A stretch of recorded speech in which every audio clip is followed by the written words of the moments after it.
It's true, bamboo bedding is dreamy to sleep on. That's why Chintz aptly named their Bamboo Dream Quilt Set. Coming in 12 colors, you're absolutely going to love this quilt and 2 shams set. Starting at the softest of pinks and going all the way to a dark navy. It's going to be perfect for anyone's room. Your own, your guest rooms, your kids' rooms, maybe even back to the dorm bedding. Chintz has everything you need to elevate your space, from bedding to soft organic towels, airy curtains, and premium kitchen tools designed for everyday use. And of course, as you know, Chintz has gorgeous cashmere and other wardrobe essentials. And the best part, Chintz's products are half the cost of similar brands. They partner with top artisans and cut out the cost of the middleman, passing the savings on to us. Thank you, Chintz. And they only work with factories that use safe, ethical, and responsible manufacturing practices, so you can feel good about your purchases from Chintz. Elevate your space with home essentials from Chintz. Go to quince.com/DTT for free shipping on your order and 365-day returns. That's Chintz, QUINCE.com/DTT to get free shipping and 365-day returns. Quince.com/DTT. The thing is, we want you to be really happy.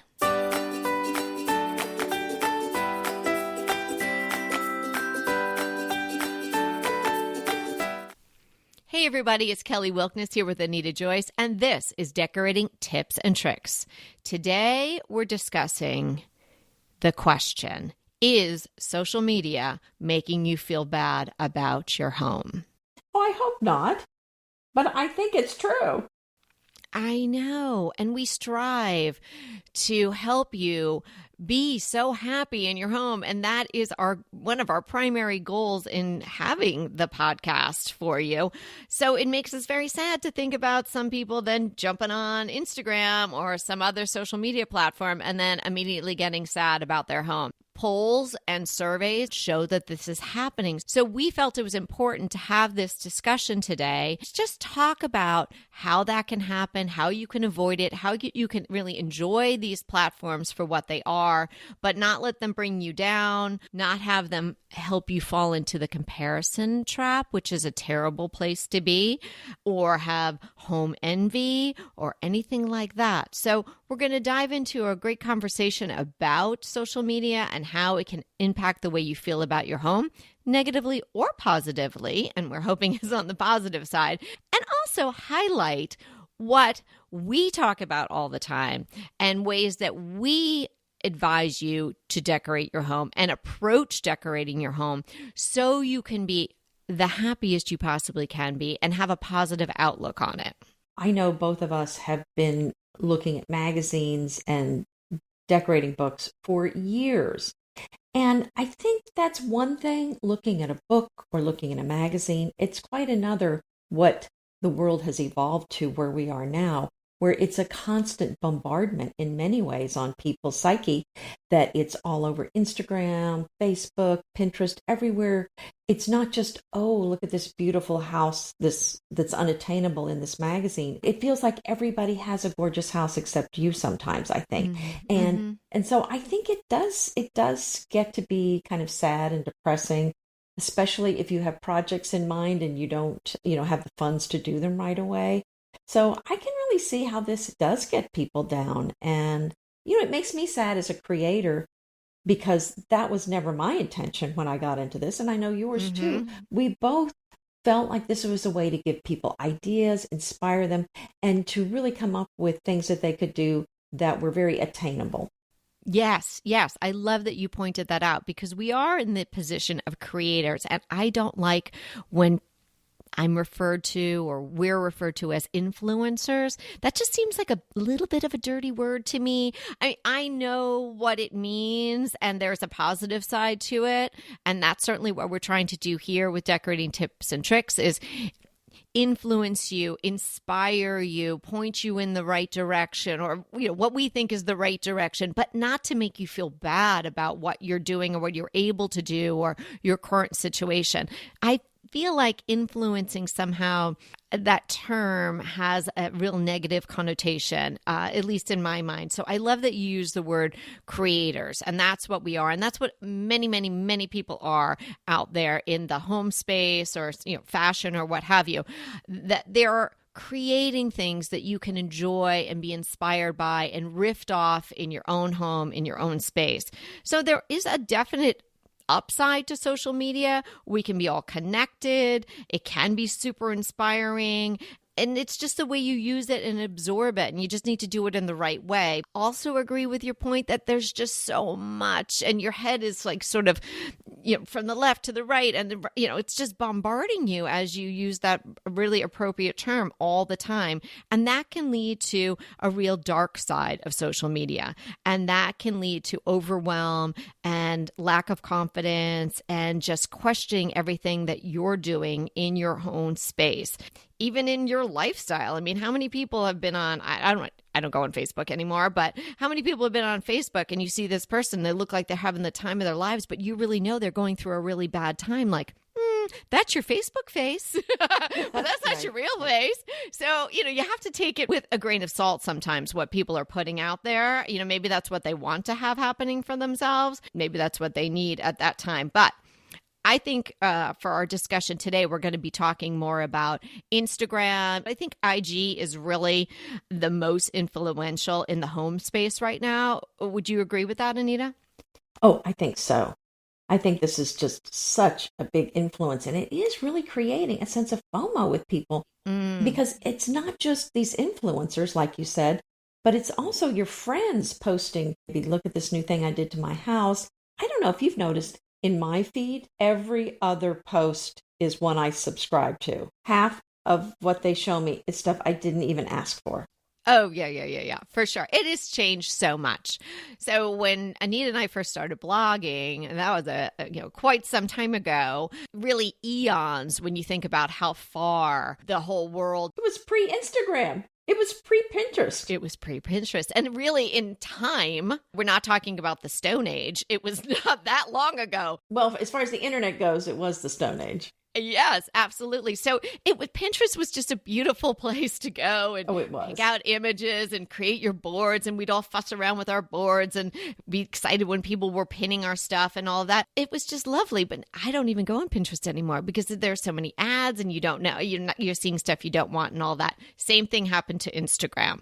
So that used to be just a lovely place and it was very inspiring and you could kind of dip in and dip out, but you didn't feel like you were kind of getting constantly hit on over the head with stuff to buy and people you didn't know and you didn't want to see or accounts that were not of interest to you. They say the algorithms change all the time and no one can really figure them out. Well, I think that is absolutely true, but the bottom line is they're trying to sell you stuff now. So think about that too. If you kind of think about that as an umbrella thought, you can go on there and window shop and get inspired and all of that, and that's fine, but you don't want to be feeling bad about it. You don't want to be buying every other thing that you are presented on your IG feed because you'll quickly run out of money for anything, let alone just home decor. I have to say, we do recommend different products or we select products. We have our Amazon finds, and we do this because people want this. They ask for it. They want our links.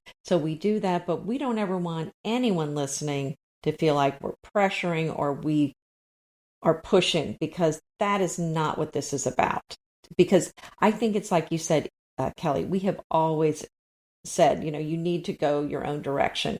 You need to go your own way and don't be a follower, which kind of brings up my biggest tip on how not to fall into this trap. And that is create your own style.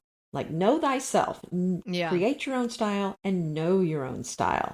And then as you have this style, you'll be able to look at things and think, does that go with my style or not? If it doesn't, then it's already off the table.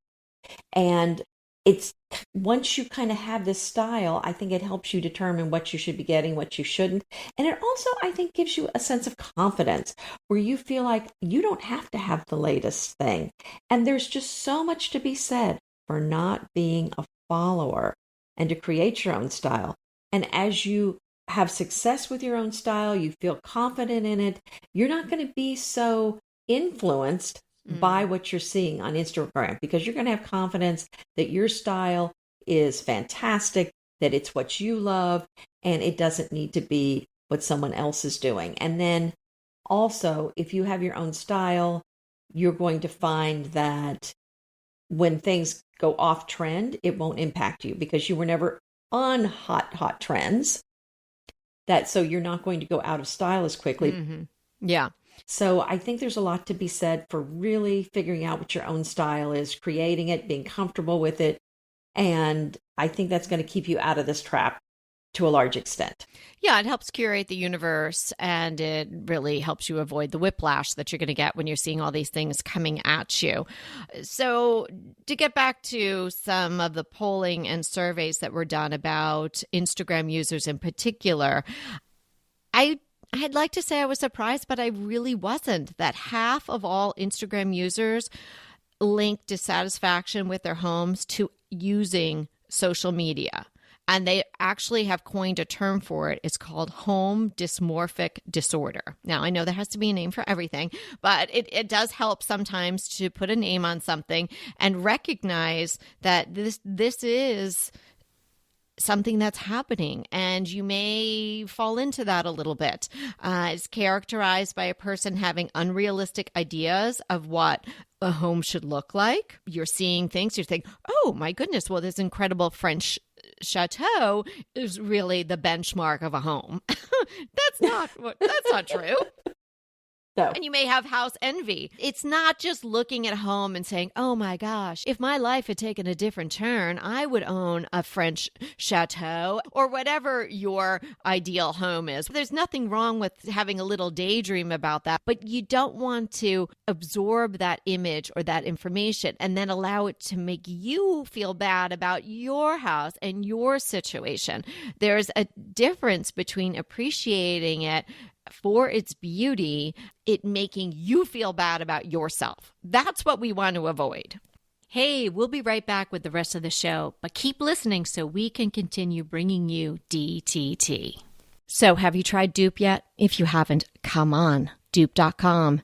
It is going to be your new shopping best friend. And it's not just for furniture. I know I've shared with you about my coffee table dupe, but you can save money with Dupe on fashion, shoes, jewelry, and more. I just used Dupe to find an absolute perfect twin of this t-shirt that I wanted. It was an $80 t-shirt. I was not going to pay $80 for a t-shirt. Dupe helped me find the twin, like maybe the exact same shirt. Find something you love, and then you can find replicas, twins, and maybe the exact thing for so much less. Give Dupe a try today. It is really so easy to use. You just type dupe.com / before any product URL in your browser, and voila, it instantly finds you less expensive alternatives. They even have an app and a browser extension you can download. No account is required. No sign up is required. It is completely free. I know, can you believe it? But it is completely free to use. Stop wasting money on brand names and start saving with dupe.com today. So we all have to have realistic ideas of, what we can achieve in our homes right now, whether it be the style or the location or the budget that you have to do things. And then carry that forward and do what you can, but not end up feeling depressed or sad about the fact that somebody else does have a French chateau, because there's always going to be somebody that has a French chateau. Well, isn't that the truth? There's always going to be someone thinner, younger, prettier, richer. It just is. So if it happens, it just happens. I mean, I think part of this too is just owning what you have and just saying, this is where I am. And I'm going to take joy in just the blessings I do have. And I'm going to celebrate what successes I do have in accomplishing my goals. If it's maybe painting a room, then relish that rather than focusing on that old range that you have or the old refrigerator. Because what's the point of doing it the other way? And I know easy to say, like so many things are, but really, what's the point of being sad about the situation that you're in with your home? We've joked to you before, particularly when we were blogging heavily. behind me could have been a disaster area. But what I was taking a photo of, and lots of times it was because I was like pulling stuff out and throwing stuff around, especially the discard pile is behind you. Yeah, the seasonal situation at Christmas or whatever. It was like a madhouse behind me, but in front of me, I was like, oh, it looks perfect. You don't know what's going on beyond the image, behind those people, or in between the lines of the caption, let's just say. So take it for what it is. Enjoy it. But if you find that you're not enjoying it, and maybe you're part of the 92% of Instagram users that say that IG influences the way they feel about their home and much of it is negative, if you're falling into that category right now, put your phone down. You don't have to look. That's right. And I'll also include some links here in the show notes to some of our episodes where we have quick, easy fixes, maybe no cost things that you can do. Oh, good. Because there's so much you can do that does not require spending money, or it's a small spend. That's why we really try to emphasize pillows and throws and smaller items, because sometimes you can't replace the sofa. You just can't. So let's do what we can with what we have. If you need to replace it and you can afford it, then great, do it. But sometimes we know that that's just not an option. Yeah. So let's talk about some things that DTT, is that talking about us in the third person, which seems weird. So let's just talk about some things that Anita and Kelly say a lot on Decorating Tips and Tricks, the podcast. Anita already referenced one, is develop your own style. We've got tons of episodes on that too. So then you're curating the universe for yourself, and you won't feel so vulnerable when you see all these other things out there. Because sometimes just the overwhelm of choices can make someone feel kind of down. So curate your own style. Be wary of trends. We talk about this all the time. You don't want to jump on every trend bandwagon. And sometimes by the time you get on the bandwagon, you're the last one on, and the trend has left the station. It's over. And there you are. Oh, how many creating times have you your seen this? Geometric wall, and it's done. Oh my goodness. I cannot tell you how many times. It seems like people wait really a long time to decide to jump on a bandwagon. And then I can't tell you how many times, like with the gray, people were doing it. And I'm like, oh, no. Don't do it now because it's going out now. So, I mean, as far as being trendy, definitely be mindful of that. If it's been around for a while, then it's probably going out. Yeah. And then invest in foundational pieces. We're actually going to do an episode coming up in a few weeks about what to splurge, and we'll talk to you about what we mean about splurging and what you can save on. There are certain foundational pieces that you might want to put some budget towards or be a very savvy shopper for. So that is a way also to curate a beautiful home, even if it's one piece at a time. Another thought, Kelly, is slow decorating. This is such a great decorating technique. What we mean by slow decorating is to make changes over time. When you're doing slow decorating, you're going to budget for bigger pieces. You're going to put in smaller pieces as you can afford them, and you're going to end up with a beautiful look over time. If you go out and completely replace everything in your house on one day, for example, or 1 month, then, and especially if you buy trendy things, then, it's going to look out of date a year later. Whereas if you're buying them over time, different time periods, I think it's not going to look so specific to one particular year, but also you're going to end up with better pieces. I think as your room kind of evolves, you're going to be focusing more on what goes with that room rather than what you're seeing on Instagram that looks hot for that specific period of time. Yes. And purge regularly. Not purging can really date your home, and of course keep it cluttered, and we don't want that. So that can make you feel bad about your home, and then you're looking on all these accounts and you're seeing these beautiful light colored rooms with natural daylight streaming in, and there's all sorts of room, and you're looking around your home and there's clutter everywhere. Wah wah. That's not going to make you feel good. So that's so easy. It doesn't cost you anything, just a little time to purge on a regular basis. Well, the clutter, I cannot tell you how much it can destroy the look of any room. it really is true that is, if you're going to do one thing in your room and you've got clutter, take that clutter out. And that is one of the best things you can do. And it is no cost. And it's going to make your room look so much better. So I 100% agree with that. You do want to be tweaking your decor. You don't want to do a bookcase and then walk away and come back 20 years later. So if you're keeping it fresh and you're tweaking it on a pretty regular basis and you're not cluttering it up, that's going to go a long way to making you really happy with your home. I think that's right. And we say that you're never done decorating. We're never done decorating. It should be something that there's just little changes as you go on. If you decorate your room once and then 10 years later you've done nothing to the room, I think you're going to be sick of it. You're going to be tired of it. It's going to look and feel stale. So that is how you keep it fresh, is just be rotating things from one room to another, or changing things out that are worn or you're really tired of. And that's a great way to do it where it's not a big expense. And I think, my opinion, if you have the same thing in the room that you had 10, 20 years ago, I would be so sick of it. I would want to take all of it and throw it out pretty much, no matter how beautiful it was. So I think it really does constantly need a refreshing. And it's so interesting because we did recently move into a new house. All the same stuff I had in my old house, the very same stuff, but it's completely been rearranged how I put things together. And it feels so fresh. The setting is different, but what I put in each room is a little different combination. And because I used a lot of the same color palette, things are working in combinations that they weren't together with before. And I am so happy with how fresh everything looks. It looks so good to me, even though it's the same stuff I've had for so long. I love that. Yes. And even if you just move around furniture in the same room, you can achieve that. So stop the scroll and get on a roll. Oh, that's a good one.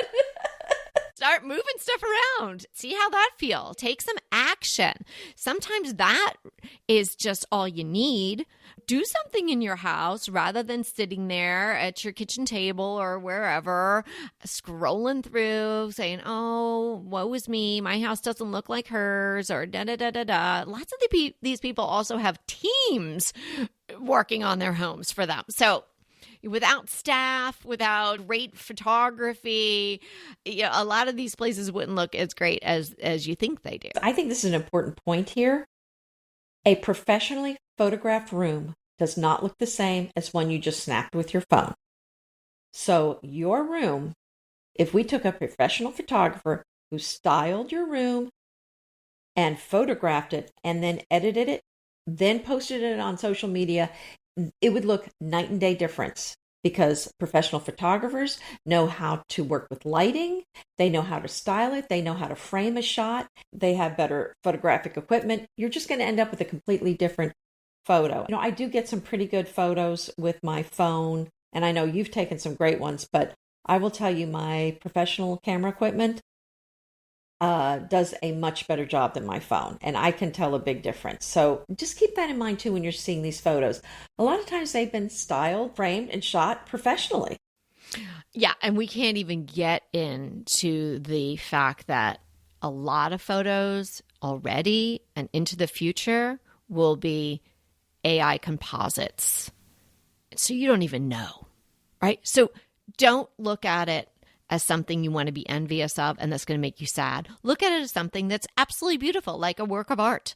And, maybe they combined a few different places and made it into this spectacular place. You don't really know. But what you do know is that you're in your home today and you need to get the joy out of it, right? And make yourself feel good about it. That's what you know. So that you can do. And use our tips. Stick with us. We're here to help you make your home beautiful, but also make you feel good about your home in whatever state it is right now. So social media can be terrific if you're enjoying it. If you're not enjoying it, stop. Take a break. Whether it's just scrolling or whether you're posting, if it is having a negative effect on your relationship with your home or yourself or anybody else, just stop. I personally have slowed down dramatically on my posting. One of the reasons, and the key reason I think, is that I was reading all of this information and these articles about how it was negatively impacting people. And Anita and I know that doing decorating tips and tricks helps people. At talking to you, having conversations with our clients that sign up for the consults. This is all positive.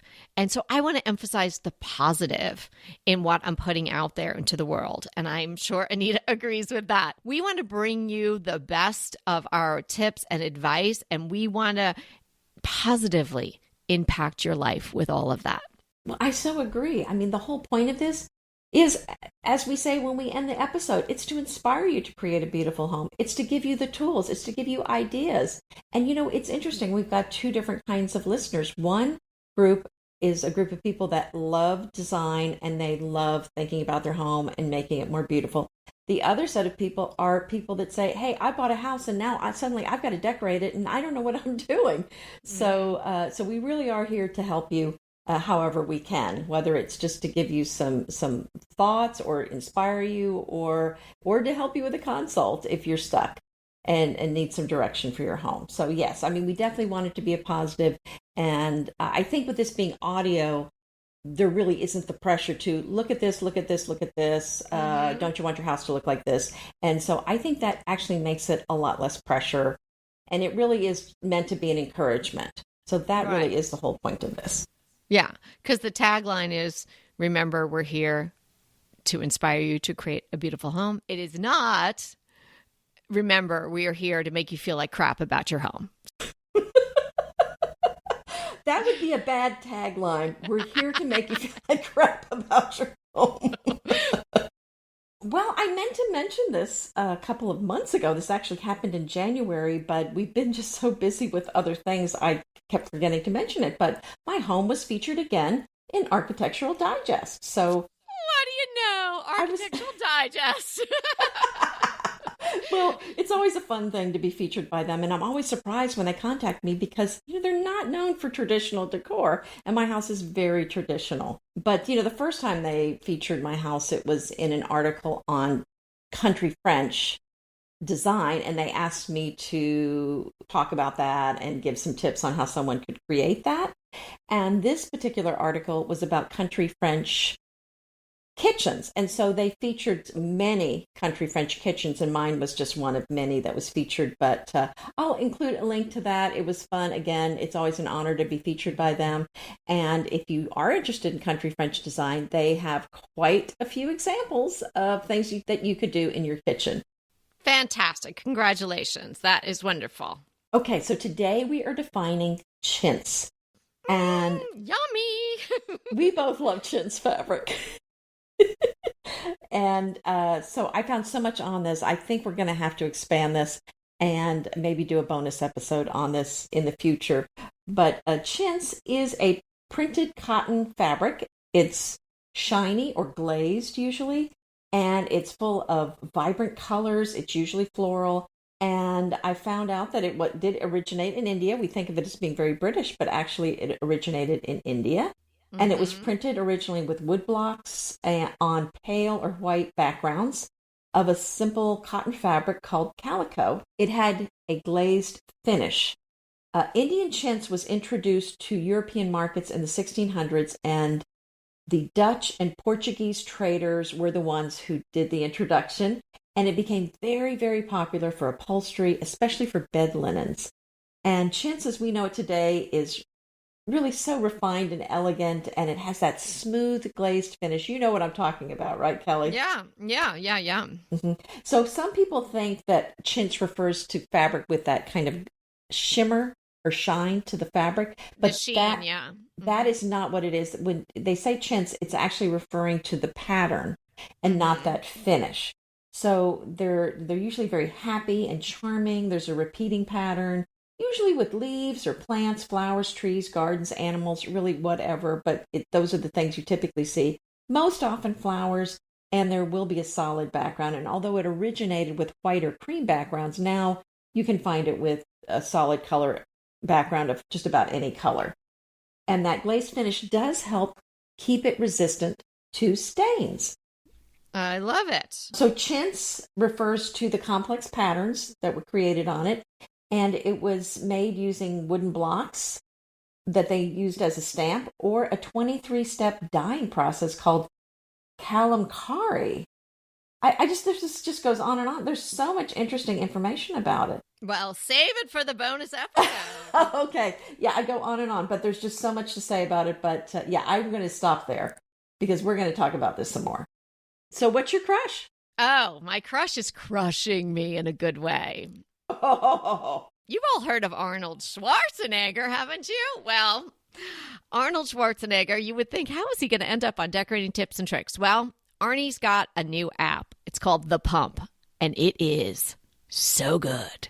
So I have decided in the last couple of years, I really wanted to get more into lifting heavier weights. I don't want to be a bodybuilder. I don't want to look like Arnold, but I want to be lean. And of all the reading and research I've been doing, it tells you that if you want to shed some extra little pounds and you want to really sculpt a little bit, lifting heavy weights is the way to go. But also as we age, lifting heavy weights is good for us in so many different ways. It's not free. You can have a 7-day free trial, but it's $99 a year. It's fantastic because I was doing weightlifting sort of on my own, had my own routine that I put together and trying to increase the weights and frequency. If anybody out there is listening, lifts weights, whether they're little weights or bigger weights, it's all sort of the same. You want to increase reps and you want to increase weight, right? But it's hard to remember. And then I have a little book, you know me, I'd write it all down, but then I'd go work out and I forget my little book. And, it wasn't really doing it. Or I'd find somebody on YouTube that was doing weightlifting and I do different classes. The thing about this is that there are programs that they developed that he has used throughout the years, but it's also gives you the opportunity to fill in the amount of weight you're using, the reps that you're doing, and so you can get progressively better, stronger, increase weight, increase reps, and you can really see some progress in a very short period of time. So I've been doing it just for a little bit over a month, and I am seeing terrific results already. So it is well worth the $99, and I am excited to open up the next phase of my workouts with this pump app. It's called The Pump, and we'll put a link to it in the show notes. And I encourage anybody who wants to be in good shape. You don't have to be lifting tremendous amounts of weight. It's just doing it consistently, and you're encouraged to do it. You have a calendar and they're reminding you, and it's a lot of accountability and enthusiasm and great encouragement. And then when you see results, you get to be more encouraged. So I couldn't speak more highly about it. It's a great app. It's a great tool. Wow. Very impressive. And I just felt good about walking a couple of times a week. Yeah, well, you should feel good about that too, for sure. We can talk about weighted vests and when you walk. Oh, that's right. The weighted vest. Oh, yes. What's your crush? It's something old that's new again. Of course, There's nothing new under the sun. It all comes back around. This was one of my favorite shows in the 90s, and now it's on Amazon Prime. I know you know about it. Northern Exposure. Did you ever watch it? Yeah. It's back and it's new, or it's the old stuff is back? No, it's the old stuff, but I just mean I've never seen it on Amazon Prime. They must have just added it. Okay. And when it first came out, it was out around the time of Twin Peaks. Yes, right. And so Twin Peaks was the show getting all the attention at the time. And Northern Exposure, they were both quirky, but Northern Exposure was just kind of pushed aside. Everyone was focused on Twin Peaks. So it's about a New York medical student who, in case you haven't heard of it, he needs a scholarship. He's going to Columbia, and the state of Alaska gives him a scholarship. And he gets there and ends up in a dumpy little town, and he's very disgusted by it. And all the people there are rather quirky. If you haven't watched it, or if you did see it back in the day, it's back on, and go check it out. Who was the cutie on there? John Corbett? Oh, yes. We saw him we were at a Chargers game last season, and he was there with Bo Derek, just saying. I heard that I just recently heard that he was married to her, and I'm like, Oh, is he? I didn't even know they were Well, married. I think he is. Isn't she older? I mean, I was thinking they weren't even the same age. Am I wrong? I think he probably is a little bit younger, but maybe not by much. I don't know. We hope that we have encouraged you today in a way that you will not feel bad about your houses, but you will feel very happy about your houses. So remember, we are here to inspire you to create a beautiful home. Until next time.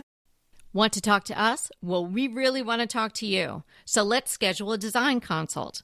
Anita and I are here to give you individualized, actionable advice on how to create the beautiful home you want and deserve. It's so easy to schedule a design consult with us. Simply click the link in the show notes or head to decoratingtipsandtricks.com/consult. When we talk to you on the scheduled time, we will be ready with so many great tips, advice, and yes, tricks. So sign up today for a design consult. We can't wait to talk to you.